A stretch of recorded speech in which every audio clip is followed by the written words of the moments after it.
ซัมเมอร์มานี่จะพายุไต้ฝุ่นเขาลมแห้งแห้งแค่กลางคืนนี่จนตกใจเลยจ้าลมเสียงลมแม่ปกติก็สิมาเก็บบักทั่วชิ้นหนึ่งจ้า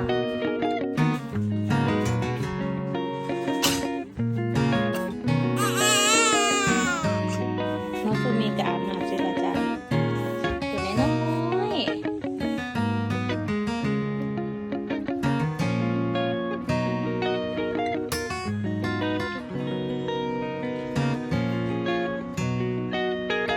มักลมทับกันมันเจ็บแผล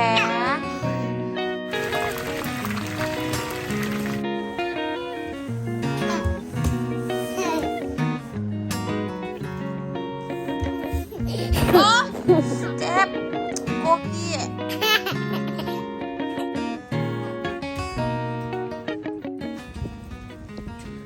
2-3 มื้อมานี่จะพายุไต้ฝุ่นเขาลมแห้งแห้งบางหลักบักทั่วแม่โกกีสิลมล่ะบ้านแม่โกกีก็อยู่ห่างจากพื้นที่ที่พายุเข้าไกลอยู่เนาะจ้ากะบ่ค่อยมีผลกระทบปานใดกะจะมีลมมีฝนแน่จ้าแต่ก็ถือว่าบ่หลายแรงปานใดแต่ว่าลมนี่ลมแห้งแห้งยามกลางคืนนี่จนตกใจเลยจ้าลมเสียงลมแม่โกกีก็สิมาเก็บบักทั่วน่าจะเป็นรอบสุดท้ายแล้วล่ะจ้า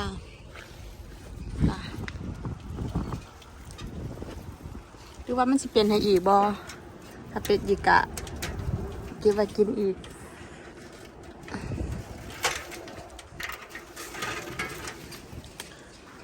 ปลูก2 ต้นหนึ่งกับกุ้มค่าด้วยจ้ะก็ได้กินอยู่คุณนะถ้าไปซื้อเขากับ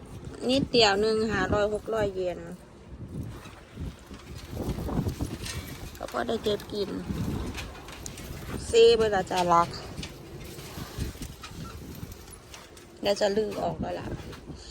กินจนเบื่อแล้วบักทั่วนี่สงสัยก็ต้องลื้อแต่ว่ามันก็ยังมีดอกอยู่มีดอกแล้วมันจะเกิดอีกอยู่เตี้ยกับมีหยอดมียางปรุงออกมาอยู่นี่ก็เก็บได้ซ้ำนี่จ้า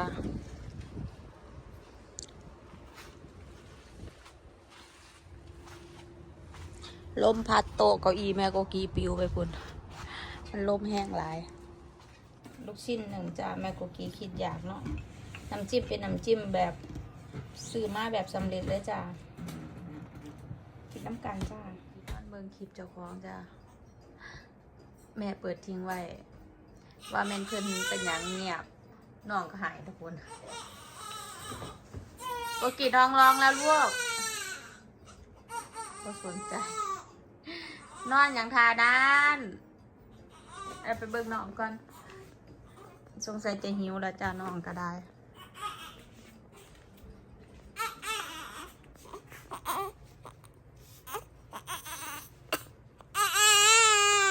ถีบผ้าห่มออกผู้หายไงน้องโซมีกอาบน้ำเสร็จแล้วจ้าตัวน้อยเพราะขันอาหารว่าสันเปิดแตกอาบน้ำนี่เทิงอาบเทิงรับเอาอายเพิ่นนอนเฝ้าน้องอาบน้ำก็ไปข้อนั่นอันนี้มาลงโปงเปงเสียงดังจนน้องตกใจโอเคก็ได้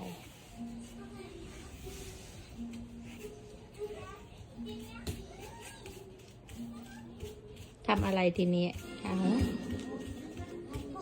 โอเคเอาวินได้ป่ะเนี่ยล้ม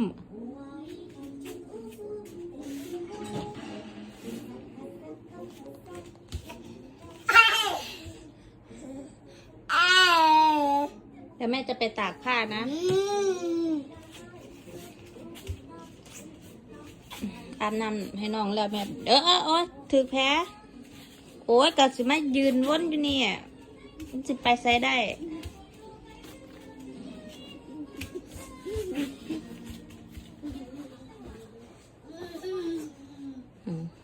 โอ้ย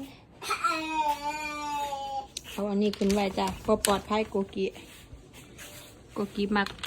โยนของเข้ามาข้างในโยนของใส่น้อง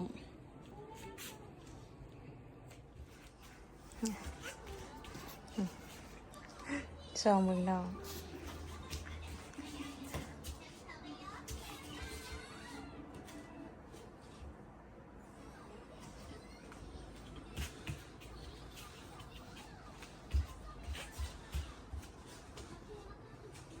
นอนรอแม่อยู่ตรงนี้นะอาบน้ำแล้วก็นอนอยู่ซื่อๆอยู่บัดนี้หนูสบายตัวใช่ไหม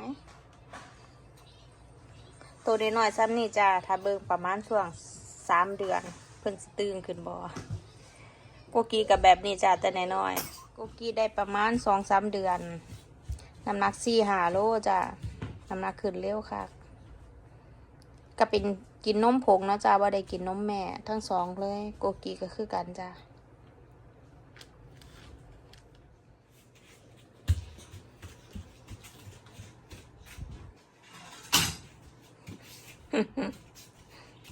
หมูเอ้ย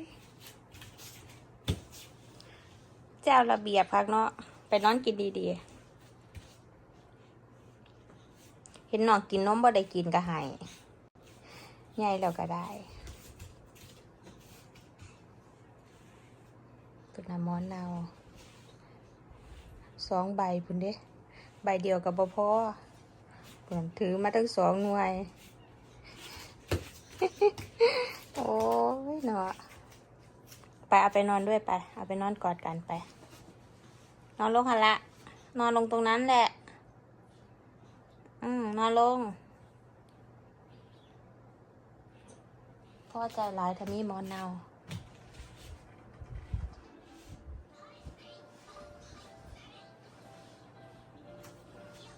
นั่น เอามา2 ใบอยู่เด้แต่ว่าห่วงใบนี้แห้งใบเน่ากว่ามูนี่ใบแรกของเพิ่นจ้ะเป็นหมอนใบแรกที่แม่กุกกี้ซื้อให้เพิ่นเมื่อวานนี่เพิ่นเห็นหมอนเน่าบ่แมนหมอนน้องสีชมพูเพิ่นก็จับมาดมเด้ดมแล้วเพิ่นก็โยนทิ้งของส่วนตัวกุกกี้เอ้าหมอนจักใบกับคนไปเบิด3 ใบ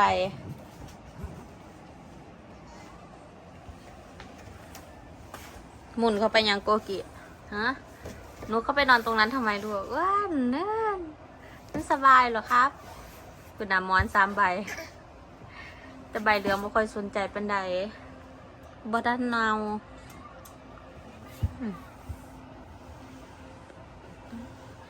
อันนี้คือห้องส่วนตัวของหมูเหรอครับ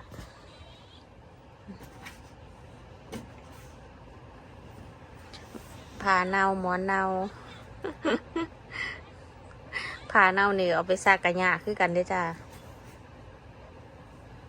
ไปใส่นี่กระหอบไปน้ำนอนอยู่ใส่กระหอบไปน้ำพุ่นน่ะ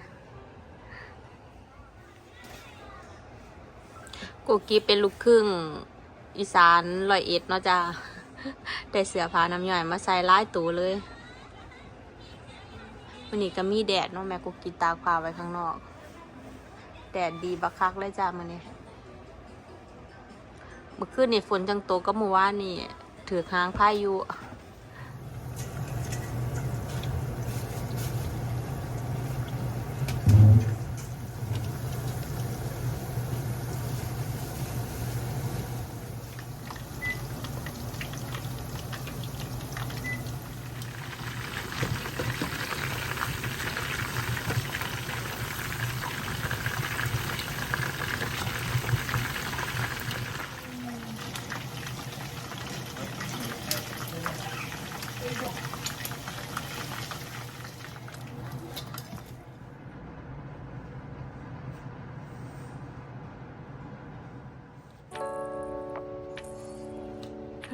พอเพิ่นสอนเอายัดใส่ในท้อง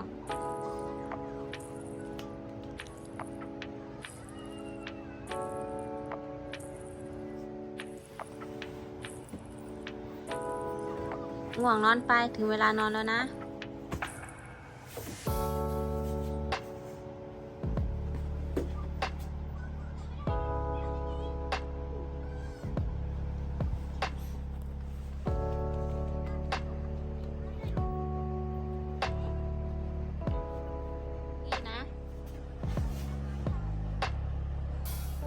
โกกีสินอนมือหนึ่งประมาณช่วงบ่าย3จ้ะตอนนี้ก็บ่าย3พอดีบ่าย3 4 โมงแรงตื่นกับประมาณ11 โมงหรือว่าเที่ยงจ้ะย่ามแม่นอนสิลุงมากวนแม่แบบนี้จ้ะมานอนทับแต่ท้องแม่มันก็ต้องเอาหุ้มมัดปิดไว้ทักสี่ย่านแผลมักลมทับนั่นมันเจ็บแผล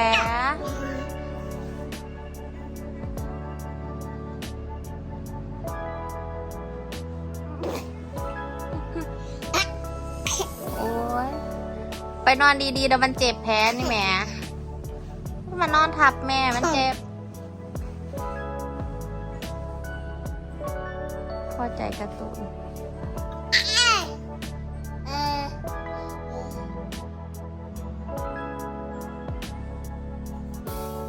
ล้มอย่าล้มเจ็บมันเจ็บ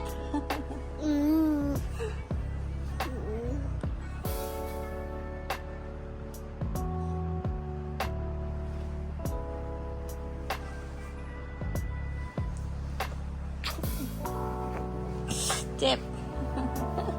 โกกิเอ้ย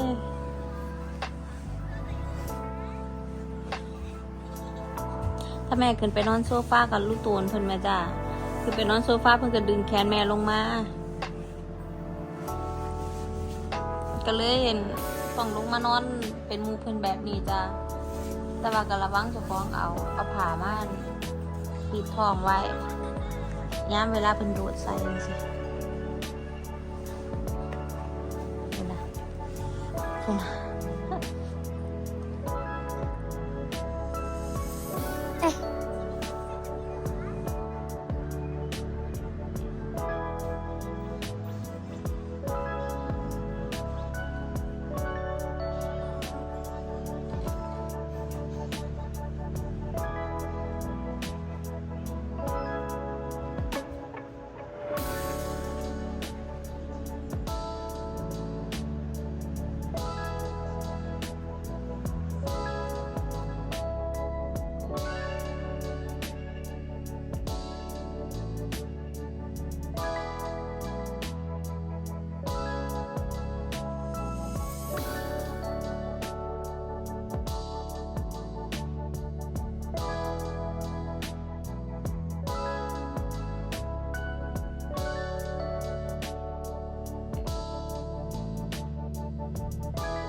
จับโกกี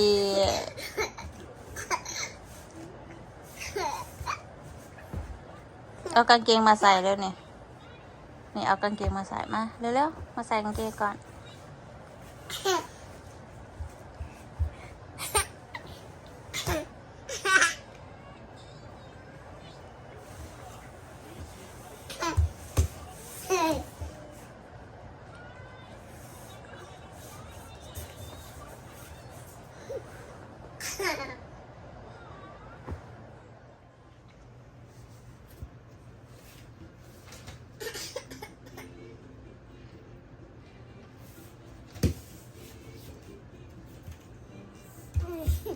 โอ้เจ็บโกกี้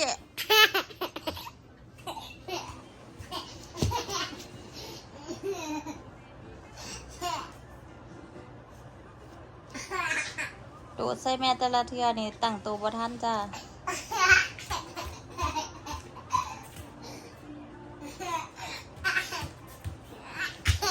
บ่ต้องมาอีกเอา